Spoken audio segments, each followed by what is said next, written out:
नमस्कार, ये आकाशवाणी शिमला है। अब आप पूनम शर्मा से प्रादेशिक समाचार सुनिए। प्रधानमंत्री नरेंद्र मोदी ने कहा है कि 21वीं सदी के भारत में विज्ञान नई ऊर्जा के साथ आगे बढ़ रहा है। आकाशवाणी से आज मन की बात कार्यक्रम में उन्होंने कहा कि अंतरिक्ष से शुभांशु शुक्ला की सुरक्षित वापसी से देश गौरवान्वित हुआ है। 23 अगस्त को मनाए जाने वाले राष्ट्रीय अंतरिक्ष दिवस की चर्चा करते हुए उन्होंने इस दिवस को मनाए जाने से जुड़े सुझाव नमो ऐप के जरिए साझा करने का आह्वान किया। प्रधानमंत्री ने कहा कि वर्ष 2047 तक भारत को विकसित राष्ट्र बनाने के लिए आत्मनिर्भरता जरूरी है। 2047 के विकसित भारत का रास्ता आत्मनिर्भरता से होकर गुजरता है और आत्मनिर्भर भारत का सबसे बड़ा आधार है वोकल फॉर लोकल। जो चीजें भारत में बनी हो, जिसे बनाने में किसी भारतीय का पसीना बहा हो, वही खरीदे और वही बेचे। ये हमारा संकल्प होना चाहिए। प्रधानमंत्री ने कहा कि स्वच्छ भारत मिशन के 11 वर्ष पूरे होने जा रहे हैं और ये मिशन एक जन आंदोलन के रूप में उभरा है। उन्होंने कहा कि लोग स्वच्छता को अपना फर्ज मान रहे हैं।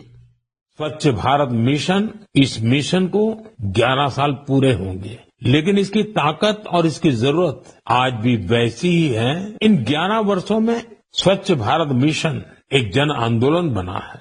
लोग इसे अपना फर्ज मानते हैं और यही तो असली जनभागीदारी है। प्रधानमंत्री ने स्वदेशी आंदोलन का भी उल्लेख किया, जो 7 अगस्त 1905 को शुरू हुआ था। उन्होंने कहा कि इस आंदोलन ने स्थानीय उत्पादों और विशेषकर हथकरघा क्षेत्र को नई ऊर्जा दी थी। इसी स्मृति में हर वर्ष 7 अगस्त को राष्ट्रीय हथकरघा दिवस मनाया जाता है। प्रदेश मंत्रिमंडल की कल 28 से 31 जुलाई तक लगातार 4 बैठकें होंगी। मुख्यमंत्री सुखविंदर सिंह सुक्खू इन बैठकों की अध्यक्षता करेंगे। मंत्रिमंडल बैठकों में मंडी और अन्य क्षेत्रों में आई प्राकृतिक आपदा से प्रभावित लोगों के लिए विशेष आपदा राहत पैकेज पर निर्णय होगा। इसके अलावा लंबित करुणामूलक नौकरियों पर निर्णय भी मंत्रिमंडल में लिया जा सकता है।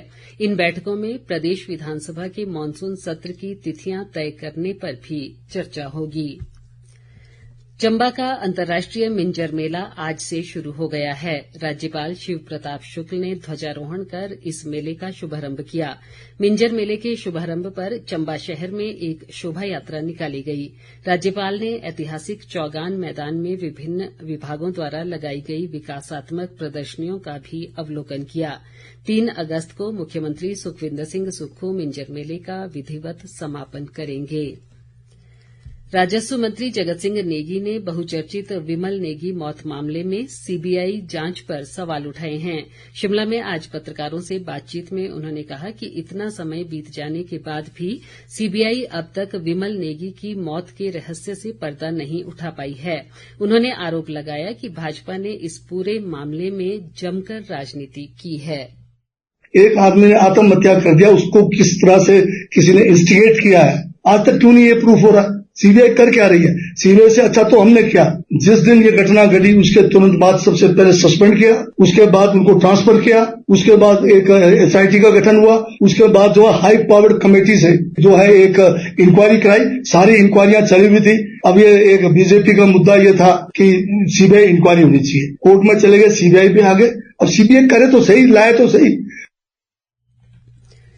प्रधानमंत्री नरेंद्र मोदी ने केंद्रीय रिजर्व पुलिस बल के स्थापना दिवस पर सीआरपीएफ से जुड़े कर्मियों और उनके परिजनों को शुभकामनाएं दी हैं। उन्होंने सोशल मीडिया पोस्ट में कहा कि सीआरपीएफ ने आंतरिक सुरक्षा की चुनौतियों से निपटने में महत्वपूर्ण भूमिका निभाई है। उन्होंने कहा कि सीआरपीएफ के सुरक्षाकर्मी कठिन परिस्थिति में कर्तव्य पालन, साहस और समर्पण के लिए जाने जाते हैं। केंद्र सरकार ने स्वदेश दर्शन योजना के दूसरे चरण में ऊना जिले के चिंतपूर्णी देवी मंदिर के विकास कार्यों के लिए 56 करोड़ 26 लाख रुपए की राशि स्वीकृत की है। केंद्रीय पर्यटन मंत्री गजेंद्र सिंह शेखावत ने लोकसभा में सांसद राजीव भारद्वाज के एक सवाल के जवाब में ये जानकारी दी। केंद्रीय मंत्री ने बताया कि काजा में पर्यटन ढांचा विकसित करने के लिए 24 करोड़ 82 लाख, जबकि रक्षम छितकुल के लिए 4 करोड़ 96 लाख रुपए स्वीकृत किए गए हैं। इसी के साथ ये समाचार बुलेटिन समाप्त हुआ। हमारा अगला बुलेटिन आप सुन सकते हैं सायं 6 बजे। नमस्कार।